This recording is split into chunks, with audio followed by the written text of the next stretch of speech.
Welcome to Mindful Pathway Media. In a world that often seems to grow louder with each passing year, many of us over 50 find ourselves yearning for something different, not more noise, but more peace. Not more things, but more meaning. In this space between what was and what is yet to come, the teachings of the Buddha offer a gentle light to guide our steps. They remind us that aging is not a loss, but an invitation, an opportunity to go inward, to cultivate inner strength, and to live with grace. This video is not about chasing motivation or forcing happiness. It's about learning to build a mind so still and strong, it naturally draws peace. The kind of peace that cannot be shaken by life's difficulties. The kind of peace that only grows deeper with age. Through Buddhist wisdom, we uncover timeless truths about suffering, stillness, discipline, fear, habits, and the quiet power of mindfulness. These teachings are not theoretical. They are alive, and they meet us exactly where we are. In our doubts, in our quiet moments, in our longing to live with clarity and calm. Today, we'll walk through 7 key understandings rooted in the Buddha's teachings.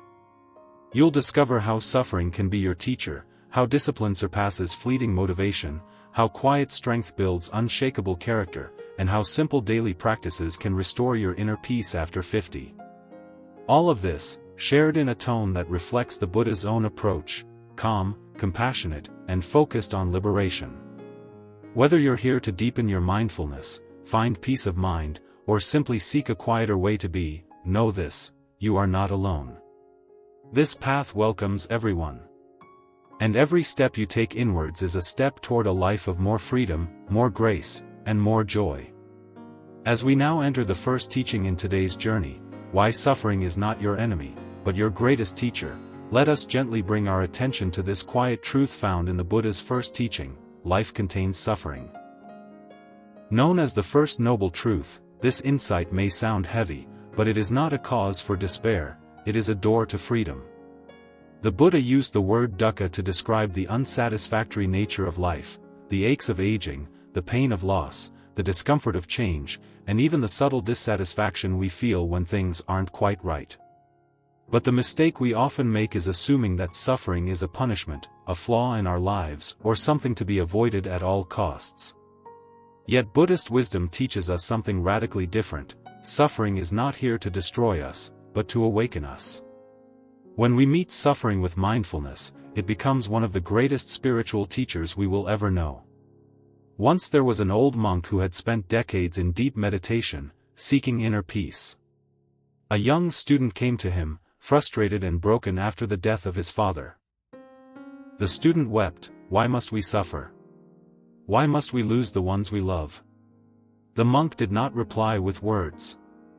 Instead, he pointed to a bamboo grove nearby. "Do you see how the bamboo bends in the wind but does not break?" he asked. This is the nature of suffering. It bends us, humbles us, but it also teaches us how to return to our roots. The monk then shared his own story, how he too had lost his family in a great flood when he was young, how his sorrow nearly drowned him, but how he sat with that pain in stillness until it showed him the truth of impermanence. "Each tear is a drop of understanding," he said. "And in each drop, there is a mirror showing us who we truly are." In the same way, when we stop fighting suffering and start sitting with it, we begin to see its messages. Suffering is like a bell ringing softly in the background of our lives, asking us to wake up, to see more clearly, to feel more deeply, and to live more consciously. Each discomfort, when approached with awareness, can reveal a truth, perhaps an unhealthy attachment, an expectation we need to release, or a deeper yearning within us. This is why the Buddha encouraged mindful observation, not as a way to escape pain, but to understand it. With understanding comes liberation. Ask not, "Why me?" but instead, "What is this moment trying to teach me?" The moment you shift from resistance to curiosity, your suffering becomes your ally. It becomes a mirror, showing you the patterns of clinging and craving that cause inner turmoil.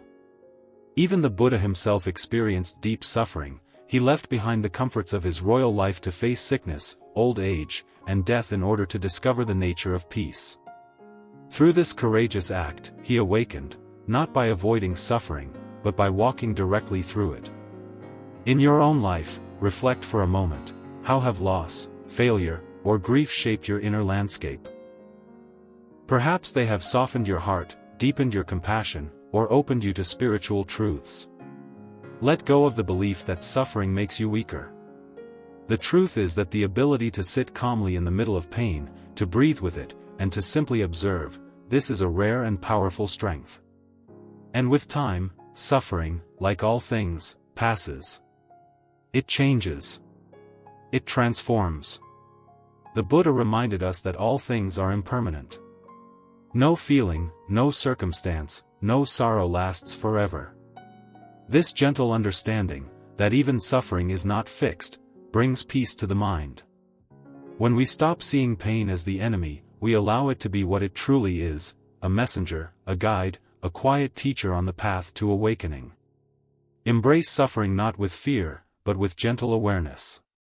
And in doing so, you build a mind so strong, it brings peace. Now as we move into the second teaching, how to practice stillness during emotional storms, let us pause, take a gentle breath, and consider this. In the midst of emotional chaos, when the heart feels heavy and the mind is loud with worry, the greatest gift we can offer ourselves is stillness.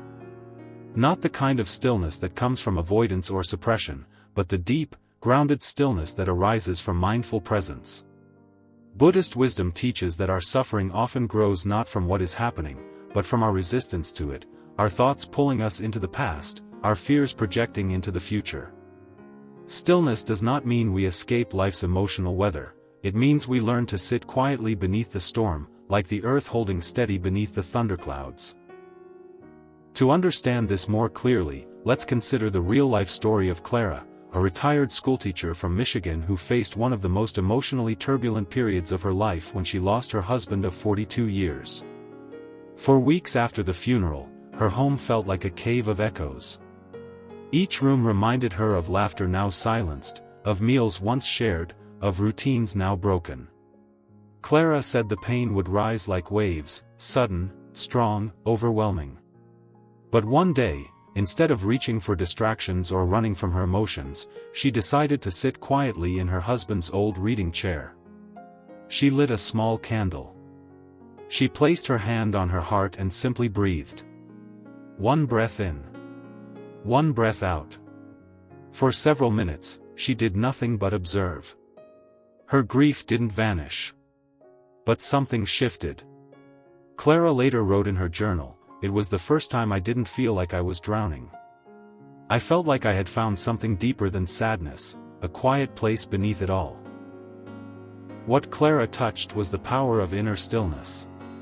In Buddhism, this is cultivated through mindfulness, a calm, clear presence with whatever arises.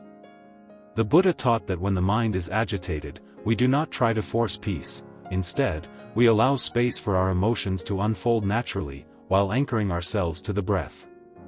Just as a tree does not run from the wind, we too can remain rooted through our breath, our posture, our awareness. During emotional storms, it is helpful to return to the body. Notice how tension gathers in the shoulders, the jaw, the chest. With each exhale, soften those places. With each inhale, invite peace. Stillness does not mean numbness, it means being with what is, without being swept away by it. Even when tears come, even when the heart feels heavy, stillness is there like a calm lake beneath turbulent waves. The Buddha once said, "Be like a lamp in the darkness, steady, clear, unshaken." This kind of stillness is not dramatic or showy. It is subtle, often invisible to others. But it is deeply powerful.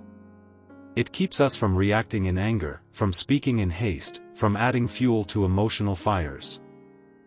And in time, it becomes the place we return to, again and again, to find refuge from the storms of life. When you feel overwhelmed, try this: sit. Close your eyes. Place one hand over your heart. Say silently, "This is a storm, but I am the sky." Let the breath guide you. Let the body settle. Allow the feelings to rise and pass.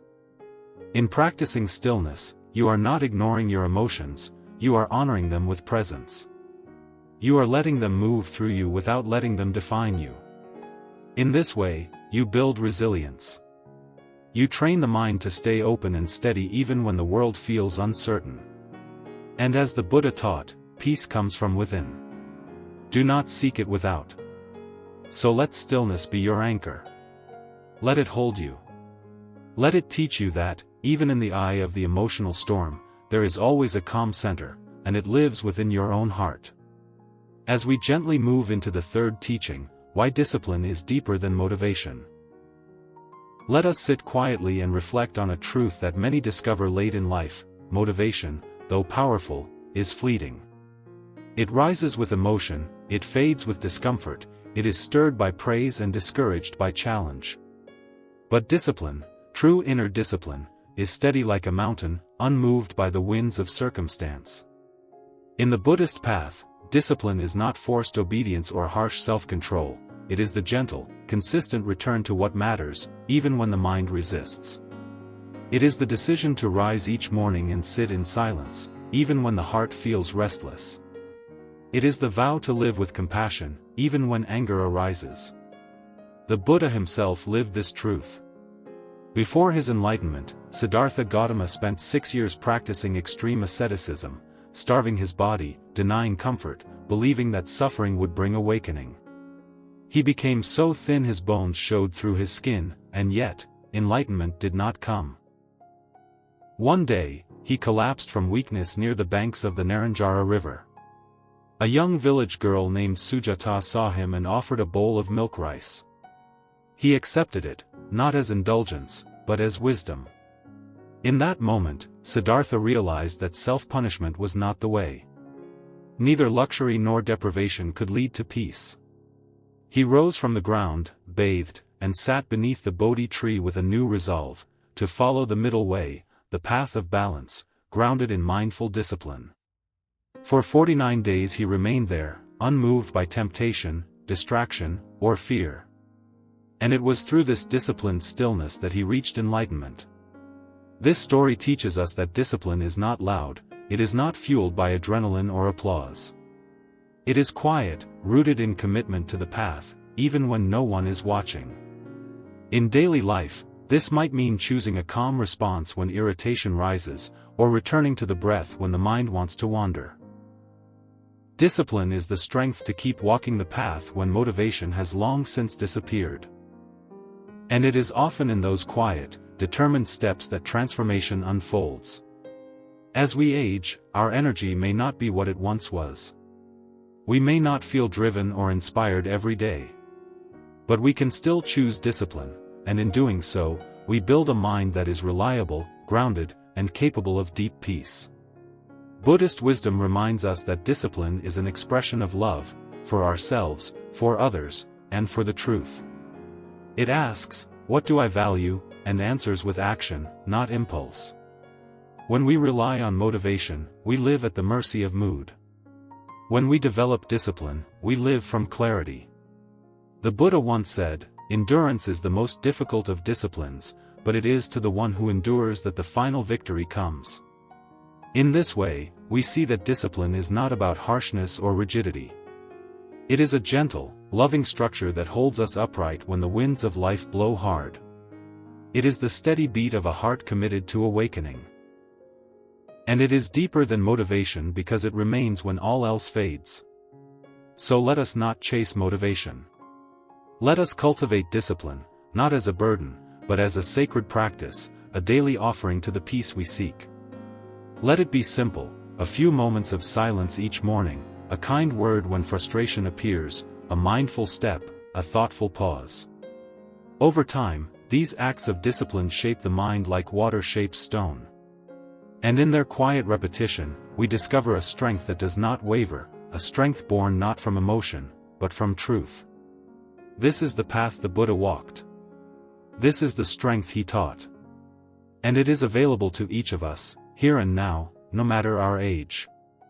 With discipline, we do not wait for the right feeling, we return to the right action. We build a foundation that does not depend on the weather of the mind. We become steady, grounded, and at peace. And in that steadiness, we find the power to live fully, wisely, and free.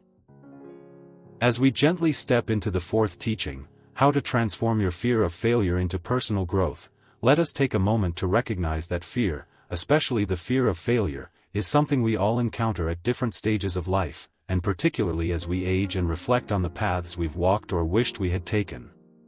Buddhist wisdom encourages us not to push away this fear, but to understand it with awareness and compassion. Fear of failure often arises from deep attachment to success, to control, to the approval of others, or to the belief that mistakes define our worth.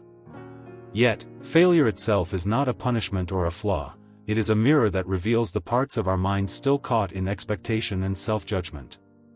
When we hold fear gently and observe it without resistance, we begin to see that it loses its grip. Failure becomes a teacher, not an enemy. It shows us where we can grow in humility, patience, and understanding. It points to the areas of life where ego dominates and where surrender is needed. The path to transforming fear begins with accepting its presence, breathing into it, and not running from it. When we sit with fear rather than avoid it, we create space for clarity to arise. We begin to ask deeper questions. What am I truly afraid of? What does failure mean to me? What value do I place on perfection? These reflections allow us to see that the real growth lies not in achieving flawless outcomes, but in becoming more aware, more courageous, and more compassionate in the process.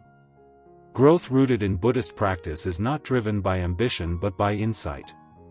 It invites us to release the burden of always needing to succeed and instead focus on showing up with sincerity and mindful effort. We learn to take action not because we are guaranteed results, but because it aligns with our values and our inner truth. Fear of failure often keeps us small, hesitant, and silent. But when we recognize it as part of the mind's protective habit, we can bow to it with respect and walk forward anyway. This is not recklessness, it is faith in the process of unfolding, even if the path is uncertain. Every misstep, every disappointment becomes part of our training, shaping our resilience and deepening our wisdom. Over time, we realize that true failure is not falling short, it is abandoning ourselves out of fear. Personal growth is cultivated through effort, reflection, and the willingness to begin again, even after setbacks. The Buddha taught that even the most enlightened beings once stumbled. What mattered was their unwavering commitment to rise again with compassion.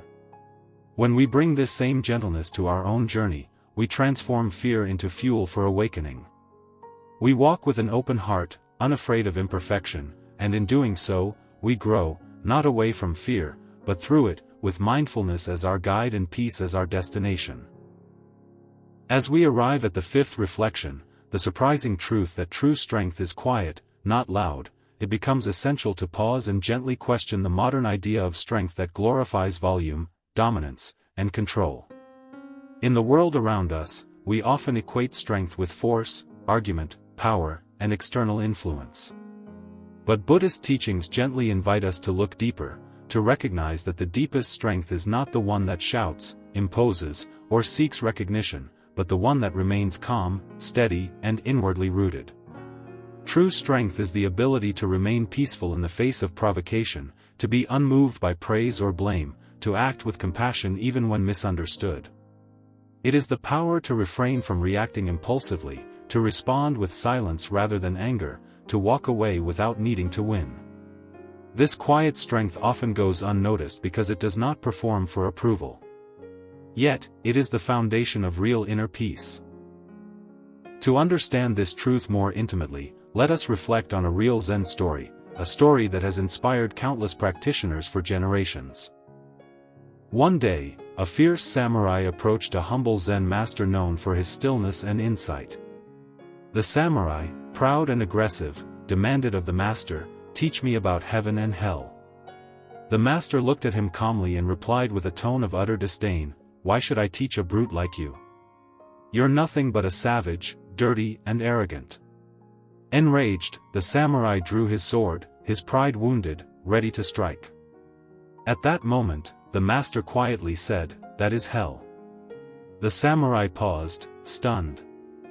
His anger began to dissolve as he realized the wisdom in the master's words. Lowering his sword, trembling, he bowed in humility. The master then said, "And that is heaven." In just those few words and a single breath of presence, the Zen master demonstrated strength far greater than any sword, the strength of awareness, restraint, and fearless truth. This story illustrates how true power lies not in domination, but in the clarity to understand and the courage to remain grounded. It takes extraordinary strength to let go of the need to be right, to be seen, or to retaliate. It takes deep inner training to be able to witness chaos without becoming part of it, to be firm yet gentle, to set boundaries without raising one's voice. In Buddhism, this strength is known as kshanti, the perfection of patience, an unshakable presence that does not react blindly but holds space with wisdom. The truly strong person is not enslaved by emotions or the urge to control outcomes. They do not depend on external recognition or superiority to feel secure. Instead, they remain centered in the truth of impermanence, knowing that all things, insults, praise, success, and failure, come and go like clouds in the sky. The one who is quietly strong does not fear being misunderstood or overlooked, because their sense of self is not built on ego. They walk steadily, grounded in purpose, listening more than speaking, observing more than judging. While others rush to prove, they are content to be. Their silence is not weakness but a deep reservoir of insight. In a world full of noise, their quietness speaks the loudest. We often miss this kind of strength because we have been conditioned to notice only what is dramatic. But if we look closely, we will find that the most powerful people are often the calmest in the room, the most thoughtful in action, and the least reactive in conflict. Their strength is not something they wear, but something they embody. It flows naturally, without force.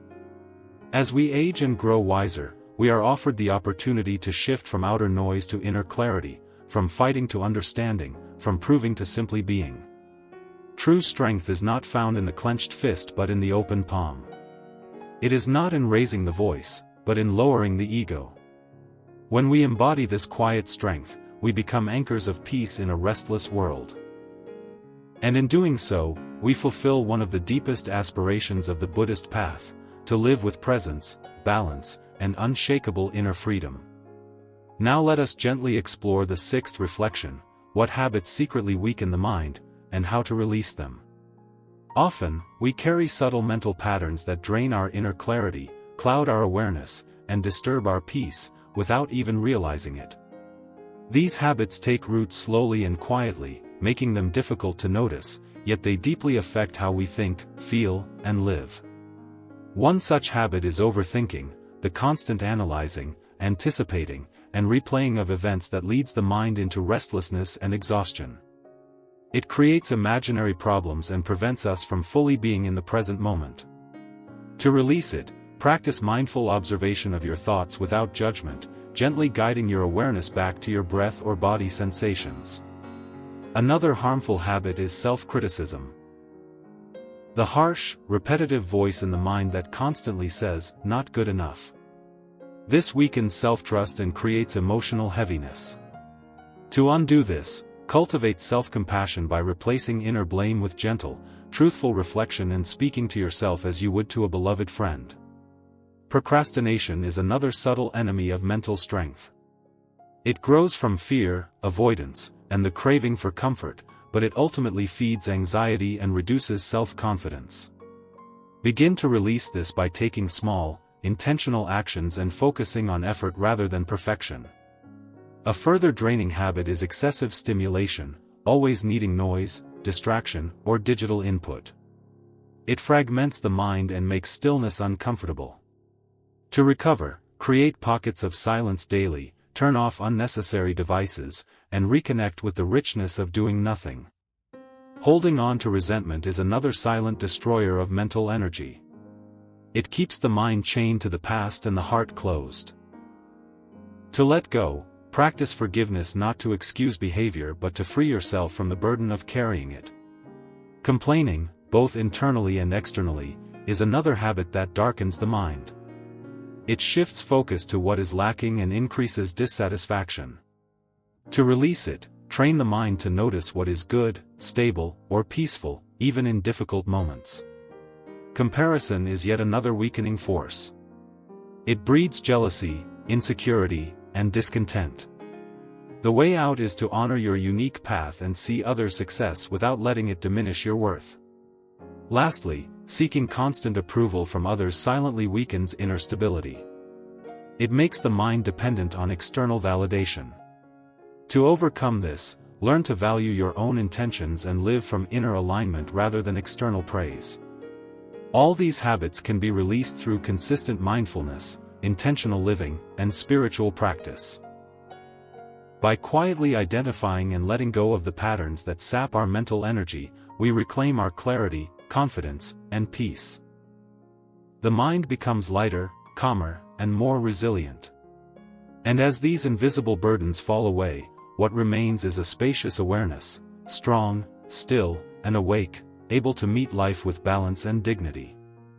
Now we move to the seventh insight: simple daily practices that rebuild peace, clarity, and inner calm after 50.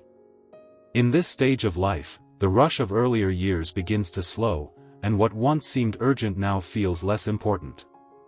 But in that space, many adults over 50 find themselves emotionally disoriented, craving quiet but unsure how to create it. Peace doesn't arrive all at once, it is gently cultivated through conscious and consistent actions.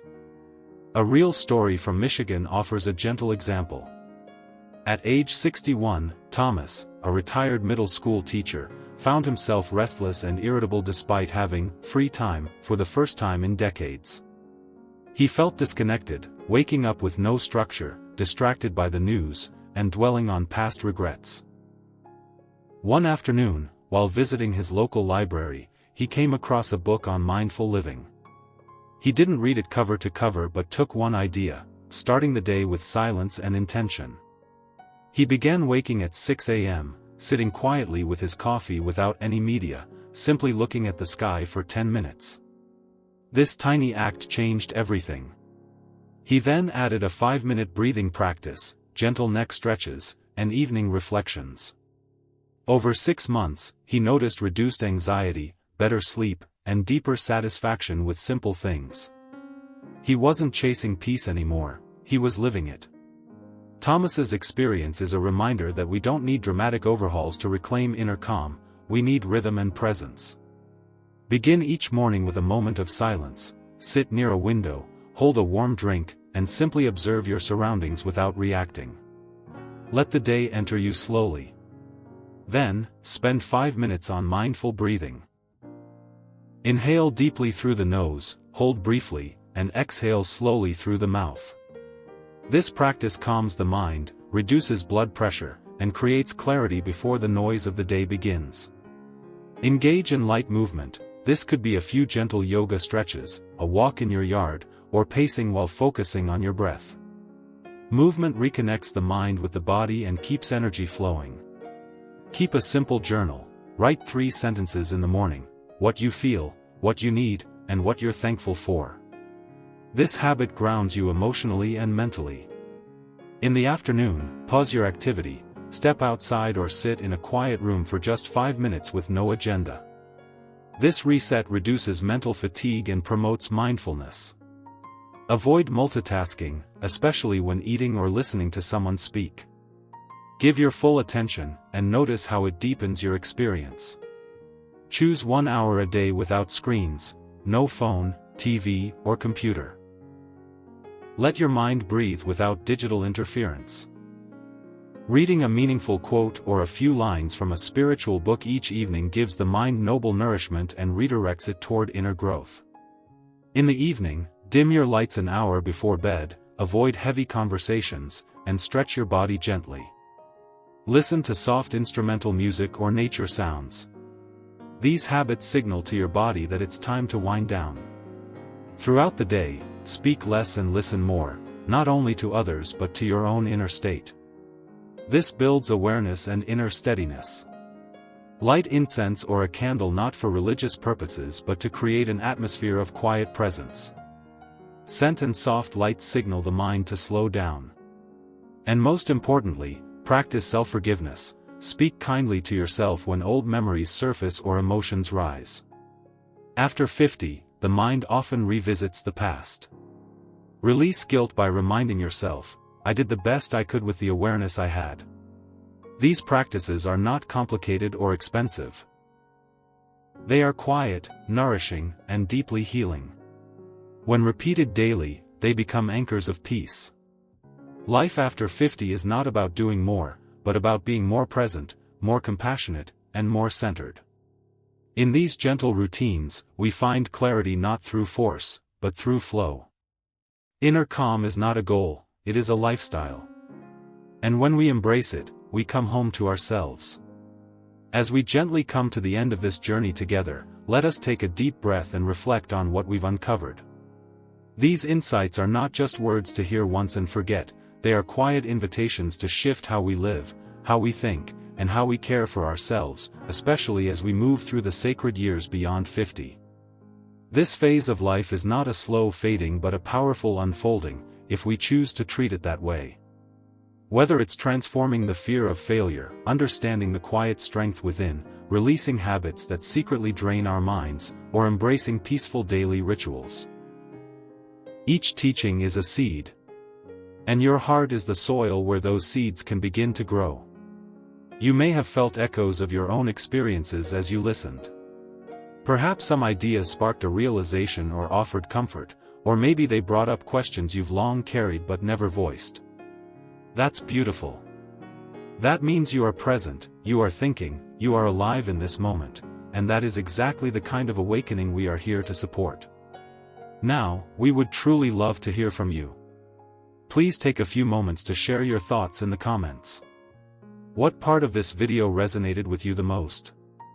Which truth spoke directly to your heart? Have you experienced moments of silence that revealed your inner strength? Or have you recently released an old habit that no longer serves your peace? Your story, your voice, and your wisdom matter, not just to us, but to someone else watching who may be silently struggling. When we share openly, we create a ripple of healing that extends far beyond this screen. So don't hold back, your words could be the light someone else has been waiting to see. And if this video gave you even a moment of calm, insight, or connection, please consider liking the video. It's a small gesture that helps this peaceful message reach others who need it. If you haven't already, we warmly invite you to subscribe to our channel, Mindful Pathway Media. This space is dedicated to gentle, thoughtful content that nourishes the soul, blending Buddhist wisdom, calm reflection, and practical tools for living with purpose. We create each video with care and intention, hoping it becomes a quiet companion on your journey. Subscribing ensures you won't miss what's to come, and trust us, there is so much more peace and insight to explore together. And if you know someone, a friend, a parent, a sibling, or even a colleague, who may be feeling overwhelmed, lonely, or simply seeking clarity in life's later chapters, please share this video with them. A single click could be a turning point in someone else's day. Finally, take this as your gentle reminder. It is never too late to begin again. It is never too late to breathe, to observe, to let go, and to return to yourself. The world may be noisy, but within you, there is stillness. Tap into that space as often as you can. Thank you for allowing us into your quiet moments today. May you carry this peace forward, and may we meet again in the next video, just as calm, just as curious, and just as committed to this mindful path.